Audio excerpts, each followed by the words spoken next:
मैं ही सबको तत्व ज्ञान देने आया हूं और मैं वो सबसे पहले का परमात्मा आदि पुरुष परमेश्वर मैं ही हूं। और मेरी उम्र पूछते हो तो मैं बताता हूं मेरी उम्र क्या है, सुनो। जो बूझे सो बावरा, क्या है उम्र हमारी। जो बूझे सो बावरा, क्या है उम्र हमारी। असंख्य योग पर ले गए हम तब के ब्रह्मचारी। असंख्य योग पर ले गए, पर ले हो लिए, तब से हम ज्यों के त्यों हैं, जैसे आज हैं। क्या बताते हैं? कोट निरंजन हो गए परलोक सिधारी। हम तो सदा महबूब हैं, सो हम ब्रह्मचारी। अरबों तो ब्रह्मा गए, ये 49 करोड़ कन्हैया। 7 करोड़ तेरे शंभु मर गए, मेरी एक नहीं पलैया। क्योंकि ये वैष्णव जो परंपरा के साधक होते हैं, शिव जी के उपासक हैं। और क्या बताते परमात्मा के अरबों तो ब्रह्मा मर गया, 49 करोड़ कन्हैया ये विष्णु जी, और 7 करोड़ तेरे शंभु मर गए, मेरी एक नहीं पलैया। मेरी तो एक पल भी नहीं गई है मेरे जीवन की, अर्थात अविनाशी परमात्मा हूं मैं। कोटिक नारद हो गए ये मोहम्मद से चारी। देवतों की गिनती नहीं क्या सृष्टि बिचारी। नहीं बूढ़ा ना बालक, ना बूढ़ा ना बालक, ना कोई भाट भिखारी। कहे कबीर सुनो हो गोरख, ये सुन ले उम्र हमारी। ना बूढ़ा ना बालक, मेरा यूं शरीर ले जो तुझे दिखाई देता है। मैं ना कभी जन्म होता है, ना कभी मैं मरता हूं। और वेदों में भी परमात्मा को युवा कबीर कह करके महिमा गाई है। युवा कबीर, युवा माने जवान समर्थ। जैसे मनुष्य शरीर में जवान व्यक्ति सब कार्य मनुष्य लेवल के करने में समर्थ होता है, बालक और बूढ़ा सभी कार्य नहीं कर सकता। इसी प्रकार परमात्मा को समर्थता के आधार पर युवा कबीर की उपाधि दी गई है। अब गोरखनाथ जी ने सोचा यू छोटा सा बालक और बात घनी बनावे, ये ऐसे नहीं मानेगा। तो गोरखनाथ जी उस त्रिशूल के ऊपर बैठ के ऐसे सिद्धि से उठ कर नो का नो आलती पालथी मारे, आसन पद्म ला रखा था, और नो के नो उठ के और त्रिशूल के ऊपर विराजमान हो गए। और कबीर साहब से कहा कि यदि तूने गोरखनाथ से बात करनी है, चर्चा करनी है, तो मेरे इक्विवेलेंट बैठ के, मेरे बराबर बैठ कर बात कर। कबीर परमेश्वर ने कहा, नाथ जी आपका और हमारा केवल गोष्ठी करने का, विचार विमर्श करने का ही वायदा था, वचन था। ये ड्रामेबाजी तो बाजीगर दिखाया करें, ये संतों के काम नहीं। गोरखनाथ जी कहते हैं तुम्हारे पास बातें बातें हैं, यदि तुम्हारे पास कोई शक्ति भक्ति की है तो आओ मेरे बराबर बैठो, नहीं तो चर्चा करना व्यर्थ है, तुम हार गए। परमात्मा ने बहुत कुछ कहा पर वो नहीं माना। परमेश्वर कबीर देव ने क्या किया कि अपनी जेब में एक कुकड़ी डाल रखी थी। कुकड़ी एक धागे की चरखे पर काटा करते, पहले चरखे पर काटते थे, उसकी एक रील बन जाती थी, उसने कुकड़ी कहा करते। वो धागे की, कच्चे धागे की रील जेब में डाल रखी थी, जो उनके पास कपड़ा बुनने के लिए आती थी। और वहां उसका एक सिरा पकड़कर उस धागे का ऐसे आकाश में फेंक दी मालिक ने, ऐसे वह ऐसे अनबंडल होकर उधड़ कर सारी, और धागा सीधा खड़ा हो गया 150 फुट जमीन से लेकर आसमान का अंतिम छोर 150 फुट की ऊंचाई पर अंतिम छोर था। परमात्मा वहां से उठे और वहां से आकाश में जाकर उस सबसे ऊपर वाले धागे के सिरे पर जाकर बैठ के और कहा, गोरखनाथ जी आजा, यहां बैठकर बातें करेंगे।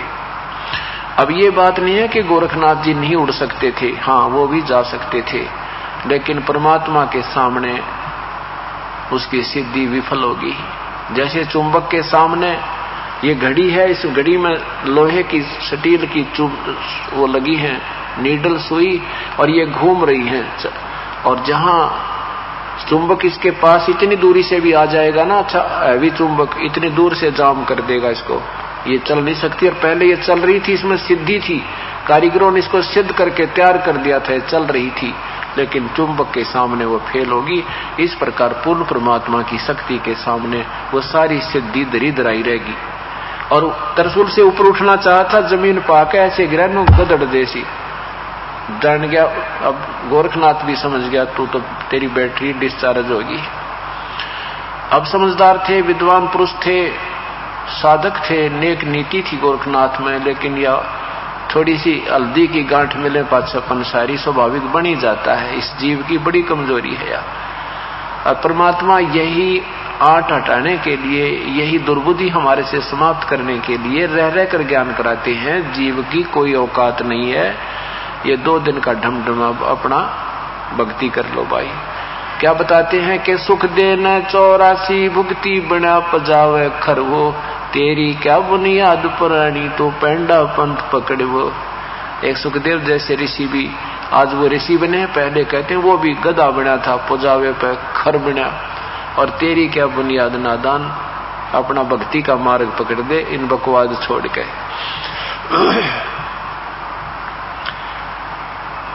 अब गोरखनाथ जी ने कहा कि प्रभु नीचे आ जाओ। समझदार था, जान गया। जैसे आपने देखा ना, कई बार पहले पहलवान गुला करते तो समझदार होता था, वो अपने जरा सा भी उसकी कमर लग जाती ना, थोड़ा सा हिस्सा भी, तो मान लेता था मैं हार गया, तू जीत गया। और एक आधा होता था निकम्मा सा, वो कति दे तड़ुआ का मान्या करता, ये 6 बार टेक ले फिर भी नो कई फिर आ जा। तो ऐसे तो बेवकूफ होते हैं, वो मूर्ख होते हैं, उनसे तो बातें चर्चा करना भी अनजान ही पड़ा होता है। और जो समझदार होते हैं वो तुरंत मान जाते हैं कि तेरे काबू से बाहर है, क्यों खाम का सिर फड़वाया।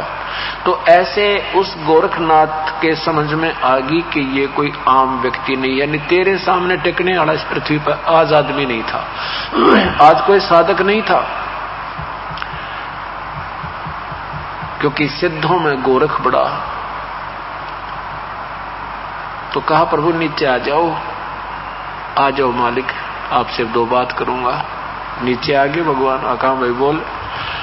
और फिर मन में खरपतवार रह गया कि कहीं तू वैसे ही इसको भगवान मान बैठे, गुरु बना ले, एक और परीक्षा ले ले। एक सिद्धि और थी उसके पास,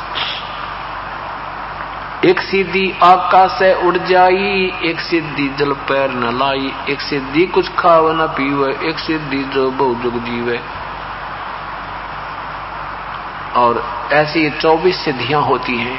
एक सिद्धि गुप्त छिपाई, एक सिद्धि 5 तत् नीरम, एक सिद्धि जो बजर से ईरम।